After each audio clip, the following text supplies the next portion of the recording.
తెలంగాణ అసెంబ్లీలు వాయిదా తర్వాత తిరిగి ప్రారంభమయ్యాయి. వాళ్ళ ఉదయం నుంచి కూడా అసెంబ్లీ ప్రాంగణం అంతా ఉద్రిక్తత వాతావరణం అయితే నెలకొంది.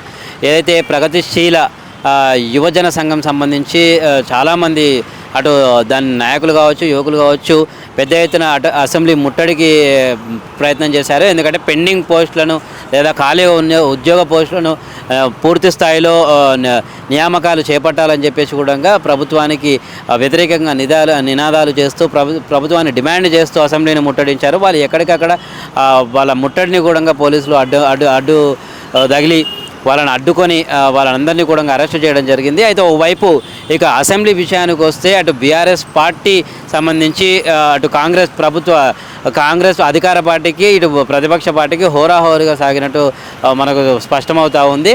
ఓవైపు అటు ప్రభుత్వం ఇచ్చిన హామీలు నెరవేర్చడంపై బీఆర్ఎస్ పార్టీకి సంబంధించి ఎమ్మెల్యేలు పూర్తి స్థాయిలో కూడా ప్రశ్నిస్తూ ఉన్నారు. అయితే దానికి సంబంధించి ఏమైనా ప్రశ్నించినప్పుడు మాత్రం బీఆర్ఎస్ పార్టీ ఎమ్మెల్యేలు మాట్లాడుతున్నప్పుడు మైక్ కట్ చేయడాలు, ఏదైనా హామీల గురించి లేవనెత్తినప్పుడు మైక్ కట్ చేయడాలు, ఇవన్నీ కూడా చోటు చేసుకున్నాయి. ఇంకా ముఖ్యంగా బీఆర్ఎస్ పార్టీ కూడా ఏదైతే బట్టి విక్రమార్క ఇప్పుడు ప్రస్తుత డిప్యూటీ సీఎం బట్టి విక్రమార్క అప్పుల మీద ఏదైతే మాట్లాడారో దాని మీద బీఆర్ఎస్ పార్టీ పూర్తి స్థాయిలో ఏకీభవించే పరిస్థితి లేదు.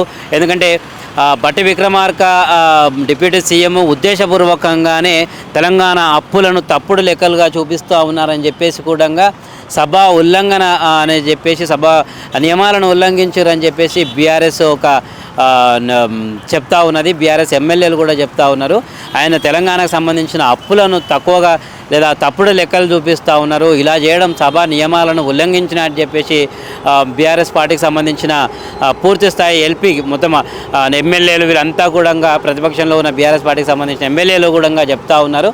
ముఖ్యంగా ఇక అటు గురుకుల పాఠశాల ఇటీవల జరిగిన ఫుడ్ పాయిజన్ విషయం కావచ్చు, ఇంకా వసతుల విషయం కావచ్చు, ఇంకా ఫీజు జీరో అడ్మిషన్ కావచ్చు, పూర్తి స్థాయిలో దీని మీద ఈ అంశం మీద లేవనెత్తిన సవితా ఇంద్రారెడ్డి మాట్లాడుతూ ఉన్నప్పుడు దాన్ని వాయిదా వేయడము, లేదా రైతుల రుణమాఫీకి సంబంధించి లేదా భరోసాకు సంబంధించి వీటి మీద మాట్లాడుతున్నప్పుడు మైకులు కట్ చేయడము, లేదా దాన్ని అంటే పిటిషన్ తిరస్కరించడం కావచ్చు, ఆ లోపల ఏదైతే అసెంబ్లీ లోపల చర్చకు అనుమతి ఇవ్వకుండా తిరస్కరించడం కావచ్చు, వీటన్నిటికి కూడా తిరస్కరిస్తున్నారు ఉద్దేశపూర్వకంగా అని చెప్పేసి కూడా బీఆర్ఎస్ నేతలు వాకౌట్ చేసిన పరిస్థితి కనిపించింది.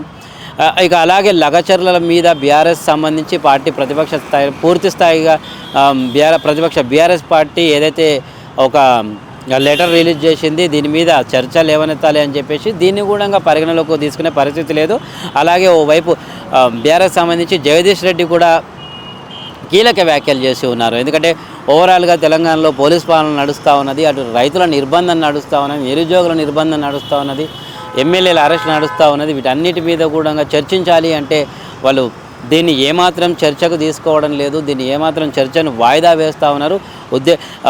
స్పీకర్ కూడా గడ్డం ప్రసాద్ కూడా ముఖ్యమంత్రి చెప్పినట్టు నడుచుకుంటున్నారే తప్ప రాజ్యాంగ పరిధిలో ఉన్న అసెంబ్లీ స్పీకర్గా నడుచుకోవడం లేదని చెప్పేసి ఆయన సంచలన వ్యాఖ్యలు కూడా చేయడం జరిగింది.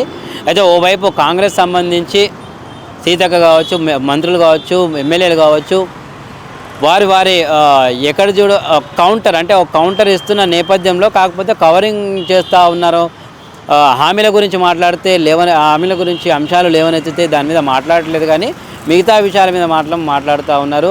అలాగే కొన్ని ఆరోపణలు చేస్తూ ఉన్నారు. నిజమైన ఆరోపణలు కావు, వీటిని నిరూపణించి చేయడానికి సిద్ధమా అని చెప్పేసి కూడా బీఆర్ఎస్ ఎమ్మెల్యేలు సవాలు విసురుతున్న పరిస్థితి.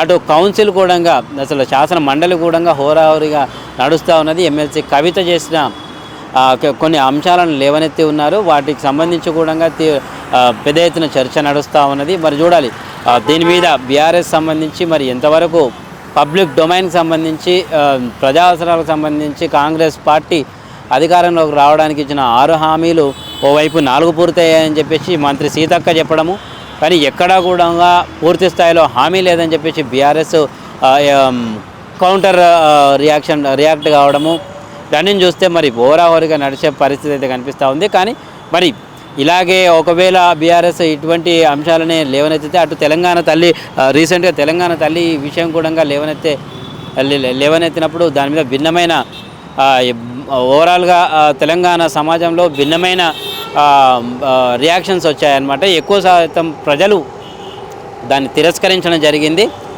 ఎక్కువ శాతం ప్రజలు అసలు అంటే పెదవిరుపు అనమాట.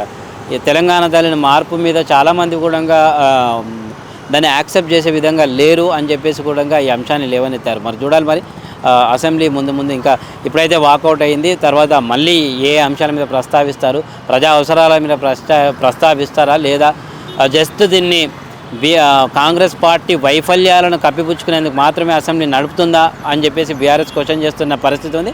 మరి దానికి తగ్గట్టే వాళ్ళు వెళ్తారా లేదా బీఆర్ఎస్ కౌంటర్ ఇస్తారా లేదా చూడాలి. వీడియో జర్నలిస్ట్ ప్రవీణ్తో రమేష్, ఆద్య టీవీ, హైదరాబాద్.